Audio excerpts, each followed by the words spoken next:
guys, welcome to my channel. This is going to be my first video on the second channel that I'm creating. I have a main channel that is all beauty related content, but recently I have just had such a passion for books, and similar to the reason I started my main channel on YouTube, I just feel like I have no one to share my passion with. So I thought it would be super fun to start a booktube channel and just have fun over here. So I'm super nervous just because I feel like I'm so used to filming my beauty content. I'm like, what do I even say in a book and whatever, but I'm sure it'll all come together, and the more videos I film, the more we chat, the more I share, it'll just all become more natural. I will say over the course of the last couple of years, I've really just read mostly memoirs, biographies, and self-motivation books, and then I started getting back into fiction books again, which really is what jump-started this passion I feel like I have for books again, and I'm just so excited about everything. I've gone to Barnes & Noble the last few days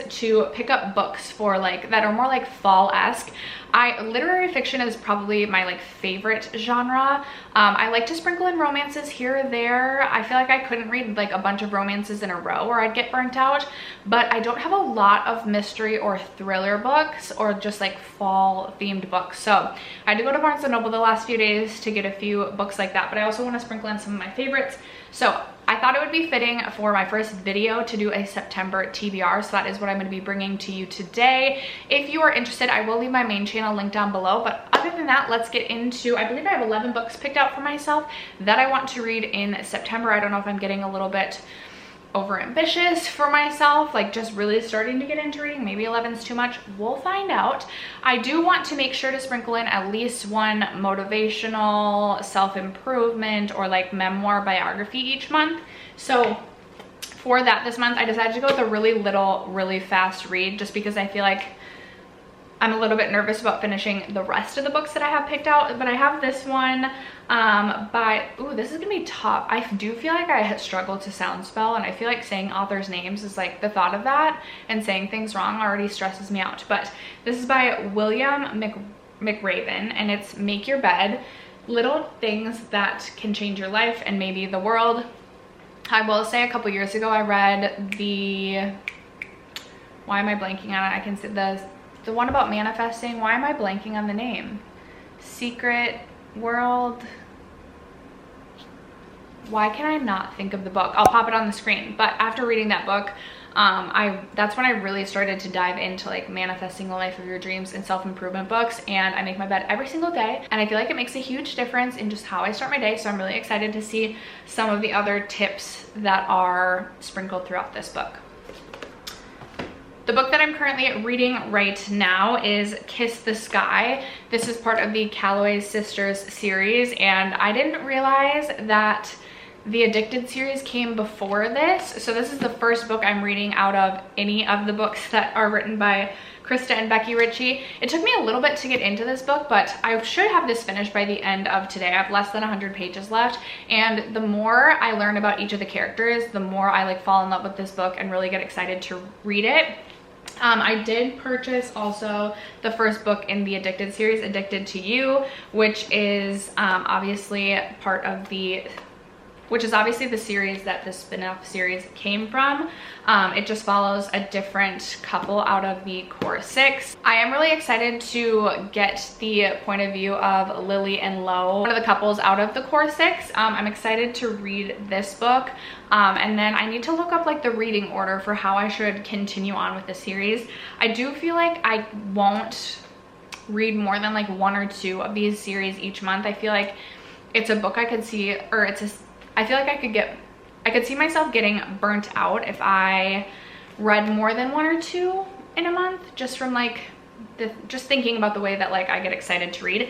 But I should have this book finished by the end of the day, which I'm super excited about. I've really enjoyed this one. The book that I think I will start tonight after I finish Kiss the Sky is The Inheritance Games. The series is all over the internet. I've heard so many people talking about it. I feel like I've heard this compared to The Hunger Games, which I remember loving The Hunger Games. Gosh, that was feels like a decade ago that I read that, which is crazy. But I remember literally staying up all night, even though I had college finals the next day, just to finish the second book of the Hunger Games. So I am super excited to read this book. I don't know that I'm gonna give the synopsis of everything, just because this is my first video and I'm already super nervous. So I'm I don't even know what to say, but super excited about this one. What else? I went to Barnes & Noble this morning to pick up, what did I go buy this morning? It happened one summer because I heard someone talk about this in their wrap up and I felt like I needed to buy it. But of course I don't have that on my current TBR for this month. But while I was there, I decided to pick up the first book in this series. This is Kingdom of the Wicked. This sounds super interesting. I'll read the back of this one because I had not heard, I feel like I've heard people talk about this but really haven't paid attention. But I want to step outside my comfort zone of reading, and this sounded like something that I would enjoy, but not something similar to a lot of things that I've already read. So it says Amelia and her twin sister Vittoria, Vittoria, are witches who live secretly among humans, avoiding notice and persecution. One night, Vittoria misses dinner service at the family's renowned restaurant in Sicily. Amelia soon finds the body of her beloved twin. Oh no! Discredited. You guys, I promise I can read, I just can't read out loud. Beyond belief. Devastated, Amelia sets out to find her twin sister's killer, to seek revenge at any cost, even if it means using dark magic that's been long forbidden. So I actually do really like witchcraft and magic, and I think things like that are interesting. It says, then Amelia meets Wrath, one of the wicked, who are princess of hell. She has been warned against in tales since she was a child. Wrath claims to be on Amelia's side, tasked by his master with solving a series of women's murders on the island. But when it comes to the wicked, nothing is as it seems. This sounds super interesting. I thought this would be a good fall read. If you guys have read this series, you'll have to let me know what you think down below. Okay, let's talk about this one next. This is Terms and Conditions. It is the second book in, I believe, a trilogy for, what was the first one? Dreamland. So the Dreamland billionaires are back. The Fine Print, this is the next book after the Fine Print. I don't know if you can read them as standalone. I honestly don't know, but I really enjoyed the Fine Print. That was another book that really started to get me back into reading. It's by Lauren Asher. So in the first book, it followed one of the three brothers. So now this one follows Declan and Iris. So in the original, the Fine Print book, each of the three brothers all three have to complete a task. Otherwise they all lose the money their dad or grandfather left them. I can't really remember. I feel like I read that book so long ago, but I do want to read this book. I remember purchasing this and being so excited to read the second book, and then I just haven't. So we'll see what this is all about. Next up, I have the book Mary Jane by Jessica Blau. Please don't judge the way that I pronounce things. Sarah Curley was talking about this book and she said she really liked it. It sounds just like a really fun literary fiction. It's about a 14-year-old who is, I think, nannying for a rich family. This just sounds like a really fun literary fiction. Just sounds like my kind of book, sounds like my jam. I'll read the back of this one. It says, in the 1970s Baltimore, 14-year-old Mary Jane loves cooking with her mother, singing in her church choir, and enjoying Broadway show tunes of the month albums. Quiet and compliant, she's glad when she lands a summer job as a nanny for a daughter of a local doctor. A respectable job, Mary Jane's mother says, in a respectable house. The house may look respectable on the outside, but inside it's a literal and figurative mess. Clutter on every surface.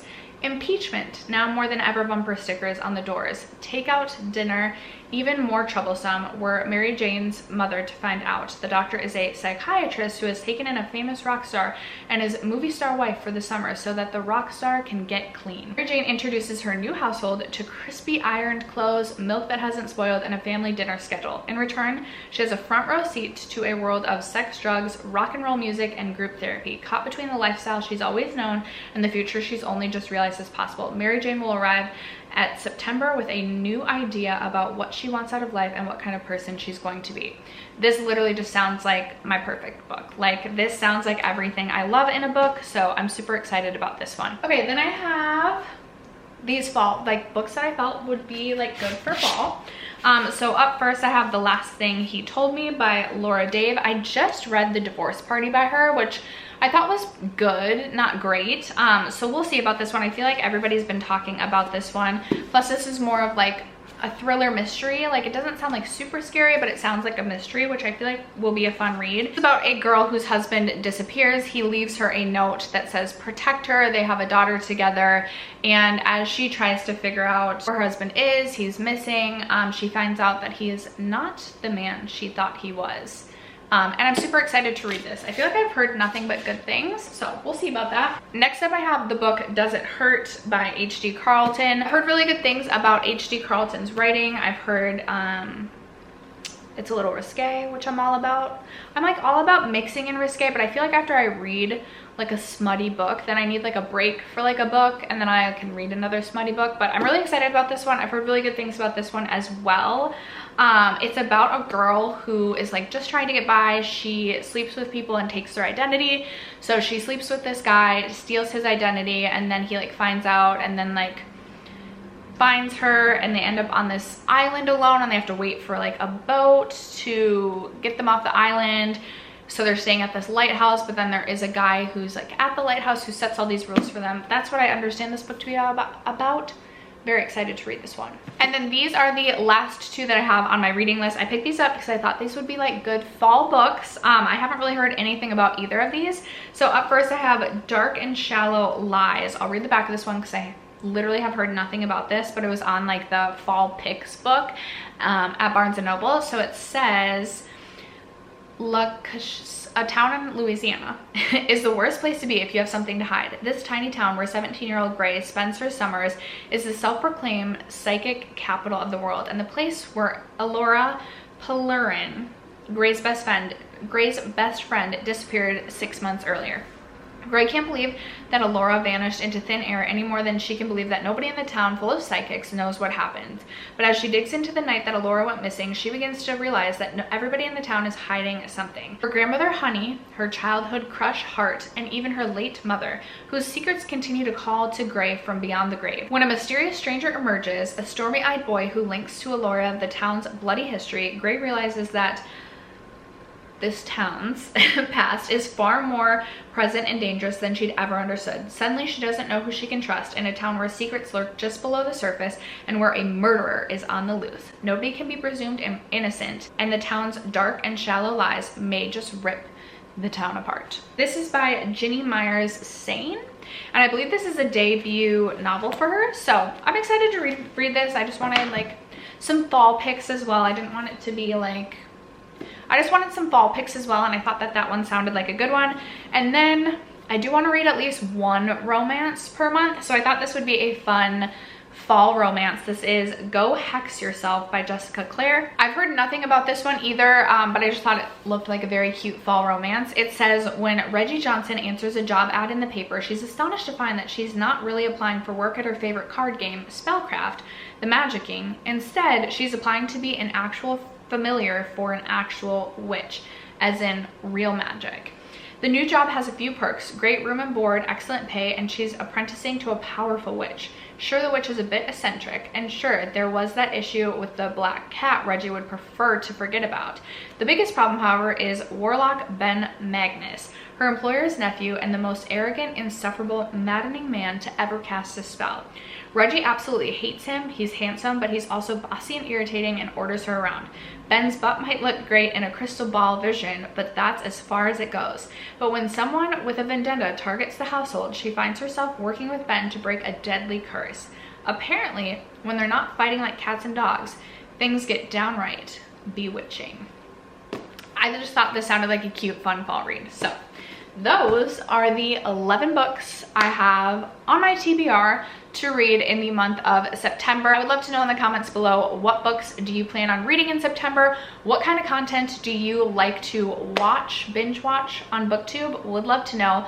Other than that, thank you guys so much for sticking around to watch today's video, for supporting me on my BookTube journey. I love you guys so much, and I will catch you in my next video. Bye.